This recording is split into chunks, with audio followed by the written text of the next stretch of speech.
Welcome guys to Let's Build a Castle Part 4. If you're enjoying this series so far, don't forget to hit that like and subscribe button because it really helps us out a lot and encourages us to carry on putting as much effort as we do into these episodes.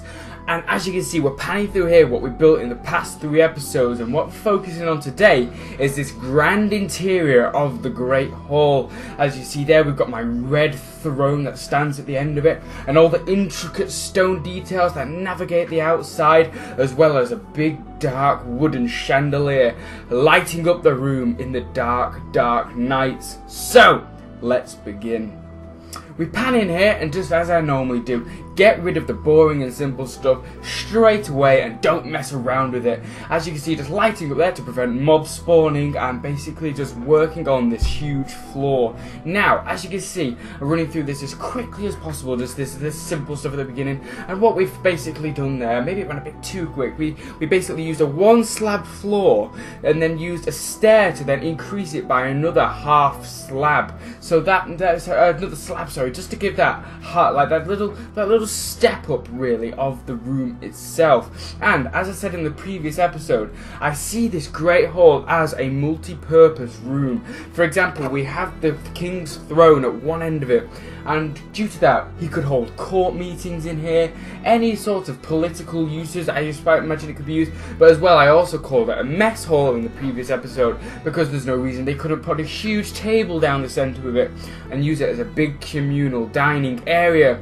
Now, as you can see with the windows I built there, I used the exact same materials I used on the outside, but I redeveloped them on the inside. They are more confined to the walls, so they don't come out too far, because I didn't want them to come out and extrude too far into the room and make the room feel small, because that is something very important with this. I still wanted the room to have the intricate details of the walls, but look very detailed at the same time without being too obstructive really. Now we get to build that throne. I worked a lot on this throne. The cuts I did, I feel they worked quite smoothly, but the way I did it was quite a lot of practicing, just creating a chair that was, due to Minecraft being so as it is, you know, blocks. There's no way we can avoid that. It's the charm of Minecraft.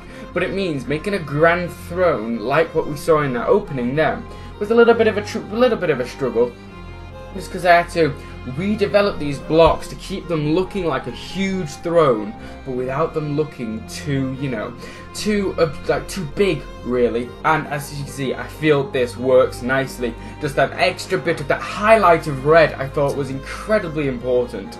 But now, what you can just see me doing there is what I've done here is the Great Hall and the building behind it needed a divide. As you can see, they kind of seamlessly moved on into each other, and I didn't want that. I wanted the Great Hall to be its own room, but still have access routes. So now we're redeveloping that floor we built at the beginning.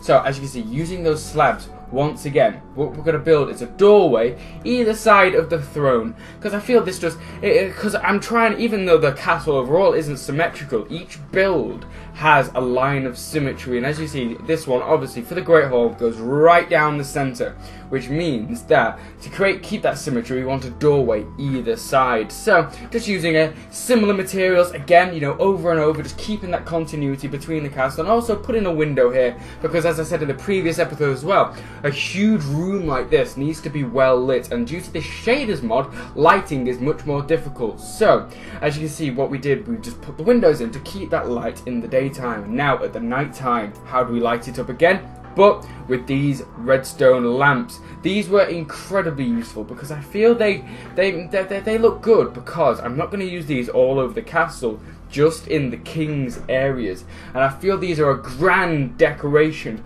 whereas we've got the medieval torches lighting up the other area. Using the trapdoors, the fences and the glowstone lamps there, I feel they look much more grand than torches, something a king would be proud of, and that's why they are limited just to his areas. So I also thought of the idea of implementing them beneath the throne, just to give that bit of undertone lighting beneath it, and I feel that looks incredibly good really for the nighttime as well as in the daytime. So now, just a simple bit of refinement in the, the stone carvings I've got placed around, and just overall I feel makes it just an overall, just a smoother look to the whole building. It all looks cohesive and it all looks like it works together.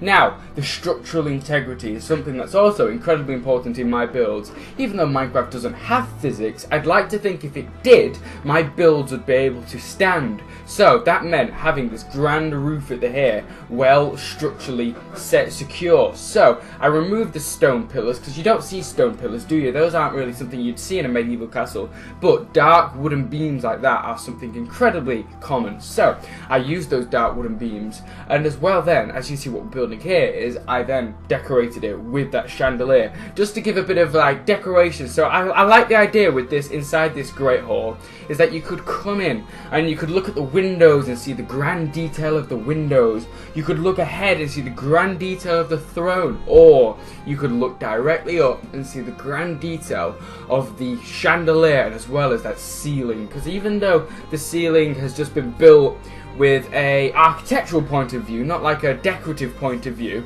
it still has that decorative feel, and I think it looks incredible.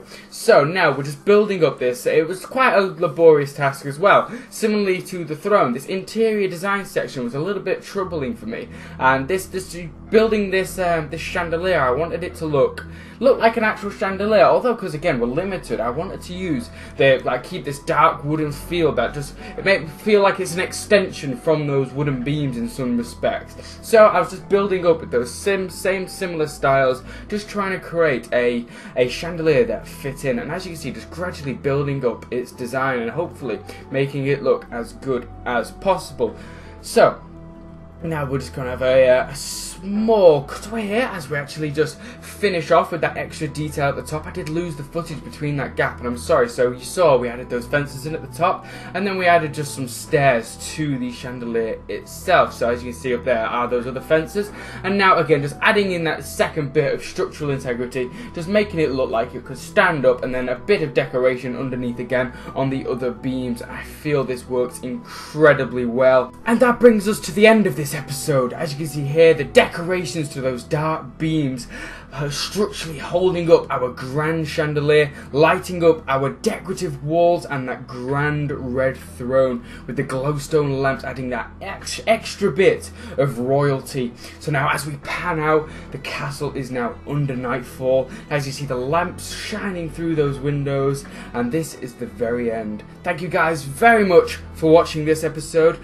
Don't forget to hit that subscribe button to make sure you're there for parts 5 and above, and as you can see, we've got plenty more to come. We've got this grand template which includes the king's quarters and plenty of towers. Who knows what I'm going to build next. So guys, I look very much forward to seeing you next time, and goodbye.